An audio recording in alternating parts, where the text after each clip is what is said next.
Amigos seguidores, muy buenas tardes, bienvenidos a nuestra ventana informativa. En esta ocasión vamos a entrevistar a Samuel Vázquez, presidente de la Sociedad Peruana de Gas Licuado. Con él vamos a conversar sobre el precio del GLP, el retorno de este producto al Fondo de Estabilización de Precios y la demora en las autorizaciones para cisternas GLP. Agradecemos el auspicio de Cintac del Perú, líderes en fabricación, mantenimiento y reparación de cisternas GLP. RC Ingenieros, para su servicio de facturación electrónica y automatización de estaciones de servicio. A Servinpex, proveedores de válvulas y equipos para la industria del GLP. Amigos, bienvenidos a la información.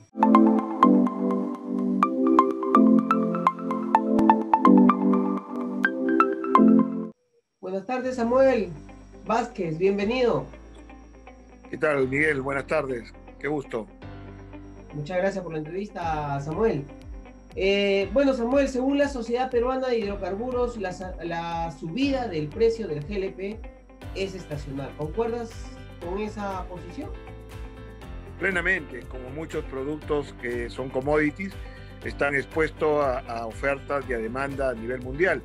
Y en esta temporada tenemos una temporada muy especial, con mucho frío en el hemisferio norte. Y eso es lo que ha ocasionado una alta demanda de GLP. Hay voces en el sector que se preguntan si el alza del GLP es estacional, como lo dices tú, como lo dice la Sociedad Peruana de Hidrocarburos y la Sociedad Peruana de Gas Licuado en este caso. ¿Por qué ha tenido subidas durante todo el 2020 e inicios del 2021? ¿Hay alguna explicación para ello?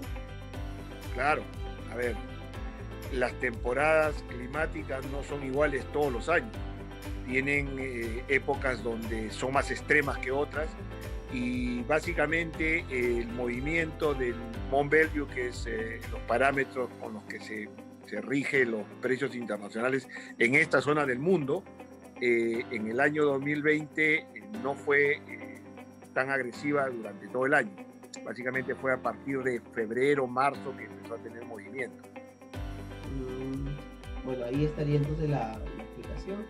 Esperemos que aquellos que tenían una duda hayan podido despejar esta duda. El exministro de Energía y Minas, Gonzalo Tamayo, advierte que si el precio mayorista del GLP se desvincula del costo de importación, se generaría un escenario de desabastecimiento. ¿Podría suceder esta situación, Samuel?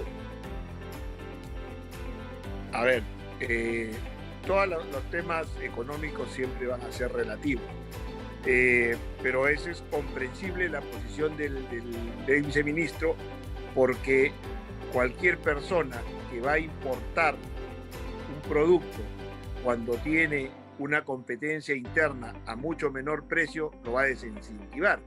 A haber un desincentivo de importar, va a haber desabastecimiento, y definitivamente un desabastecimiento, como todos sabemos, siempre trae alza de precios, ¿no?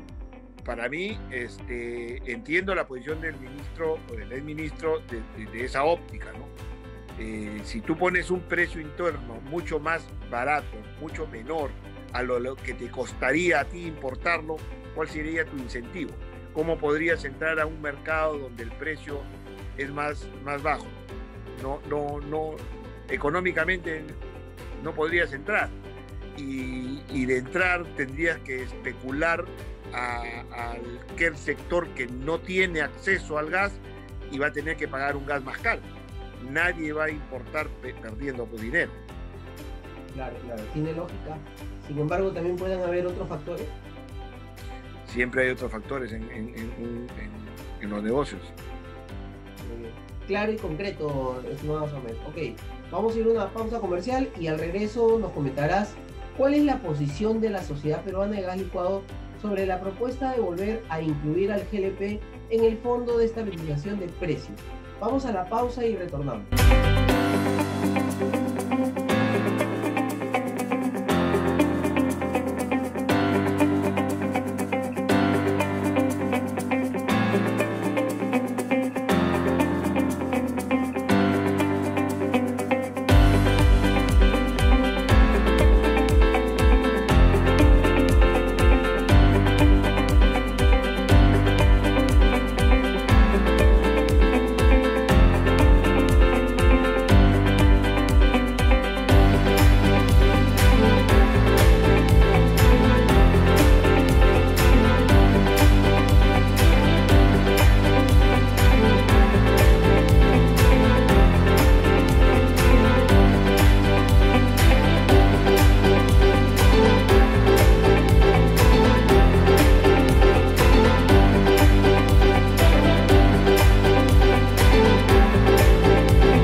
posición de la Sociedad Peruana de Gas Licuado sobre la propuesta del regreso del GLP al Fondo de Estabilización de Precios de los Combustibles, Samuel? Gracias por esa pregunta. Ya lo hemos comentado anteriormente en otras entrevistas. El fondo fue demasiado perjudicial para el mercado. El sector que nosotros tenemos, el del GLP, sufrió alteraciones muy fuertes en el mercado. Propuso o propició, es la palabra exacta, el contrabando de un mismo producto, ¿no? Al tener dos precios diferenciados, eso hacía que mucha gente se aproveche comprando el que esté más barato, vendiéndolo al precio más caro. Distorsionó totalmente el sentido del empresario. Y eso no es bueno para nadie. Finalmente el usuario alguien termina pagando un precio más caro que el otro, siempre. Y se está viendo ahora, desde que el GLP salió de ese fondo, que muchas empresas que lucraron en forma ilegal de esa forma de negocio, ahora no saben cómo subsistir. Y algunas tienen procesos judiciales también. Pero en sí la propuesta era de que tenga el precio ya no sea pues por dos tipos de gas, entre comillas, sino por un solo tipo de gas. Si fuera por un solo tipo de producto, que ya no exista el gas diferenciado, yo creo que podría darse, ¿no? Habría que evaluar un poquito más la propuesta, porque no creo que sea solamente el fondo, ¿no? Pues habría que evaluar más profundidad en cuál sería la propuesta completa. Pero definitivamente producir subsidios, acuérdate que este fondo era de alguna manera subsidiado por el Estado, y al Estado le ocasionó un gran daño cuando el precio del gas bajó y después tuvo que devolver. Fueron como 700 millones que tuvo que devolver el Estado. Ese valor, ese diferencial, sale de algún lado. Y normalmente son de las arcas del Estado, que los pagamos todos. Sí, pues precisamente también hay opiniones de que algunos agentes quisieran aprovechar esta coyuntura para poder regresar al fondo y luego tener estas malas prácticas que finalmente distorsionan el mercado. Ha habido protestas en el interior del país por el alza del balón de gas. ¿Ves un sesgo político en estas manifestaciones? Más aún si por allí hay un candidato que indica que bajará el balón de gas a 15 soles. ¿Qué te parece? No, definitivamente estas manifestaciones son focalizadas, y creemos nosotros, por las informaciones que hemos recibido, que han sido politizadas, ¿no? Hay que ver también quiénes son los que están protestando. Son las amas de casa a las que siempre se alude, que son las que están afectadas con el alza de precios, no solo del GLP, del pollo y todos los productos que conforman la canasta familiar. Pero no son las amas de casa. Están saliendo a reclamar los distribuidores que, a raíz de los cambios, las mejoras que se están haciendo en el sector, están viendo recortados sus ingresos. No es que el ama de casa, a la que tanto se menciona, está saliendo a reclamar. Ustedes habrán visto en las noticias, son distribuidores en sus propias unidades que están saliendo a reclamar. Entonces, definitivamente creemos que ese sector que está reclamando está siendo manejado políticamente por algún interesado. En cuanto a las propuestas que puedan hacer candidatos, son épocas de elecciones, y bueno, cada uno, como ya lo dije en otra entrevista, debe valorar bien sus propuestas y tendrá pues los análisis suficientes para saber si se puede o no se puede bajar no solamente el producto del GLP. Las amas de casa reclaman también por los productos como el pollo, el arroz, la papa, que también sufren temas temporales, ¿no? En este momento, por ejemplo, el limón en verano sufre una baja considerable, cuando hay escasez sube, es parte del mercado, ¿no? No cabe duda que de todas maneras las amas de casa se están viendo afectadas y en general los peruanos nos estamos viendo afectados por las diferentes alzas que están ocurriendo. No, definitivamente. Definitivamente. No podemos sustraernos ni nos dejamos de preocupar, pero como tú sabes, Miguel, las empresas envasadoras y el sector que yo presido, CPGL, somos tomadores de precio. Nosotros compramos el gas, nosotros no producimos, nosotros no importamos, ¿no? Básicamente las plantas envasadoras compramos el producto a los diferentes proveedores que hay en el Perú y trasladamos, después de un esquema comercial interno, el precio a un distribuidor. Y ahí viene una cadena que siempre hemos criticado, es demasiado larga, y eso es parte quizás del encarecimiento del precio final que llega al público. Muy bien, está claro tu posición ahí, que aproximadamente el 80% del GLP se produce en el Perú. ¿Tendría lógica estructurar los precios en base a este 80%?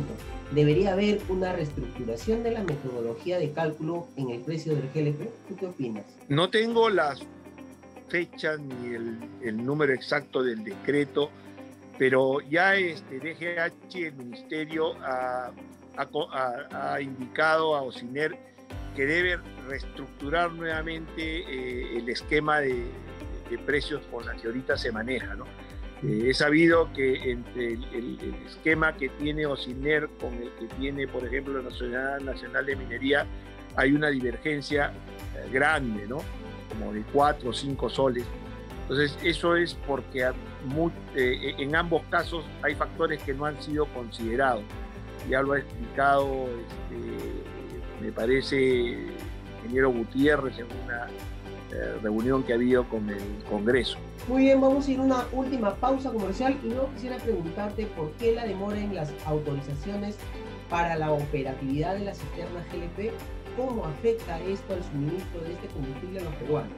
Pero antes, permíteme contarle a nuestros seguidores que recién se conectan que estamos conversando con Samuel Vázquez, presidente de la Sociedad Peruana de Gas Licuado. Vamos a la pausa y regresamos.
Regresamos ya de la pausa y quedó pendiente la pregunta: ¿por qué la demora en las autorizaciones de operación para las cisternas GLP a cargo de Ocinermin?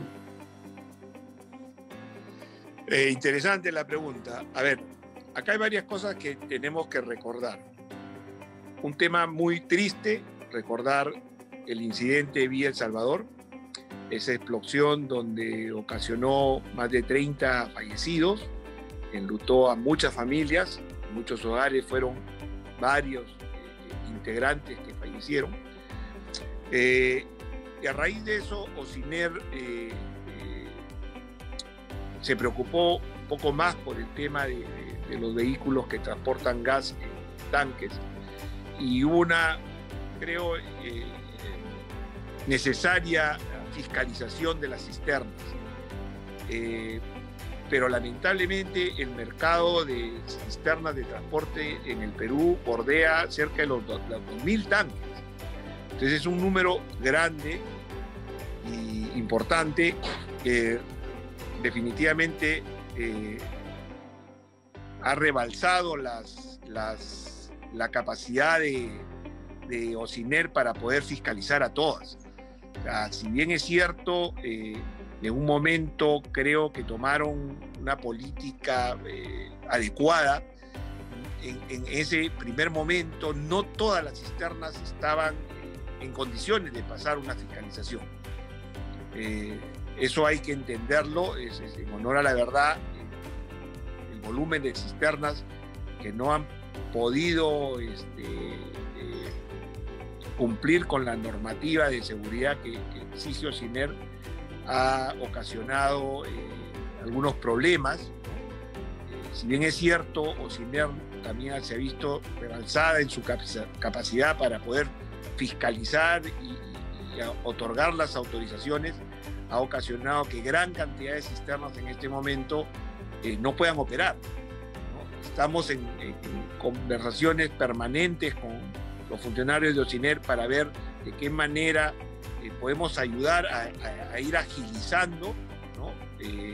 Las fiscalizaciones y el otorgamiento de sus respectivas licencias, sus respectivos certificados, ¿no? Realmente es una recertificación de todas las unidades, ¿no? Pero en buena hora que OCINER tomó la decisión, porque como te dije al inicio, todo esto nace a raíz del lamentable suceso de Villa El Salvador, que nadie quiere que se vuelva a repetir, ¿no? Y esto es un mensaje al mercado de que la formalidad es lo que nos va a garantizar que estas cosas no sigan ocurriendo, ¿no? Y la formalidad empieza desde la casa. Siempre invocamos a nuestros clientes, a los usuarios, que tengan mucho cuidado a la hora de adquirir el gas. No se puede adquirir en cualquier distribuidor, en cualquier local de venta, que no tenga sus permisos, que no le entregue la boleta, porque la informalidad es el enemigo de la seguridad. Ese es exactamente el tema. De todas maneras hay que hacerle un llamado, señor Min, para que agilice pues estas autorizaciones de operación que son muy importantes para suministrar el GLP al mercado nacional. Sé que están haciendo su mayor esfuerzo, como te digo, siempre estamos conversando con ellos, pero el volumen de cisternas a nivel nacional, o sea, imagínate, tienen que fiscalizar cisternas que están en Tumbes, en Puno, en Moyobamba, a todos esos lugares. Es difícil que cuenten con el personal que pueda ir a todos esos lugares, ¿no? Después procesar la información, otorgar los nuevos certificados. Es comprensible, pero lamentablemente eso está afectando al normal desarrollo de las operaciones de todos los medios de transporte. Bueno, Samuel, ¿cuál es tu opinión sobre el reciente incremento en el vale FICE para la compra del balón de gas? ¿Cuáles serían los efectos positivos de esta decisión? Como SPGL, saludamos este esfuerzo que está haciendo el gobierno de turno en ayudar a los sectores más necesitados en el precio del gas. Si bien es cierto, la recomendación de SPGL ha sido incrementar el vale del FICE. Nosotros hemos solicitado que debería ser por lo menos 20 soles. Entendemos que probablemente la caja fiscal hay que manejarla con mucho tino, pero de 16 soles a 18 son 2 soles más que están ayudando a ese sector más necesitado, ¿no? Ahora, la otra propuesta que hemos hecho es que también se incremente esa masa de beneficiarios, que en este momento está por 1,5 millones. Creo que deberían poder llegar a más usuarios. Nosotros estamos proponiendo que sean 3,5 millones de usuarios los que se vean beneficiados de este bono del FICE. Ojalá puedan incrementar en alguna manera su valor, que 18 podamos llegar a 20, ¿no?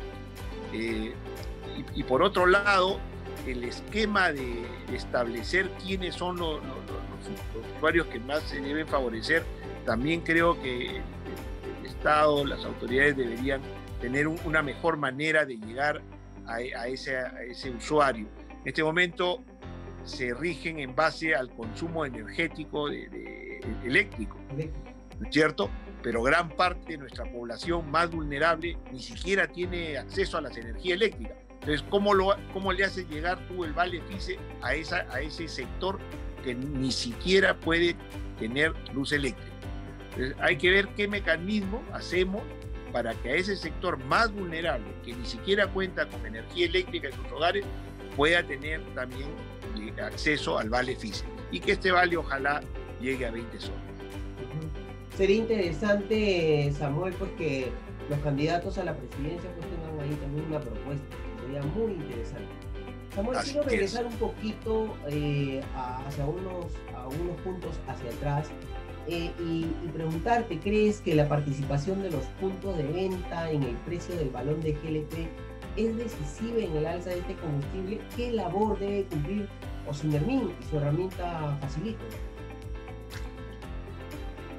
Una de las críticas que hemos hecho siempre nosotros como SPGL es que la comercialización en el país está demasiado atomizada. Son más de 25.000 puntos de venta que salen del radar de la formalidad en su gran mayoría. Si estoy sin temor a equivocarme, yo estoy convencido que todo ese sector de los puntos de venta a los cuales tú te refieres no están mapeados ni por SUNAT, ni por OSINER, ni por la municipalidad. Entonces, por un lado, son un peligro en el tema de seguridad y por otro lado, es un eslabón más en la cadena que definitivamente incrementa el valor. O sea, si mañana tenemos un eslabón más en la cadena de distribución, esa parte de la cadena va a incrementar en algo más. Lo ideal sería tener 3 puntos de venta. Estamos conversando con la DGH la manera de poder armar un esquema de comercialización más reducido, ¿no? Y que permita a la autoridad la trazabilidad del balón desde que sale de la planta hasta el usuario, de tal manera que eso permita no solamente controlar el tema de un producto seguro, sino para SUNAT también. Toda esa cadena debería estar tributando. Muy bien, Samuel.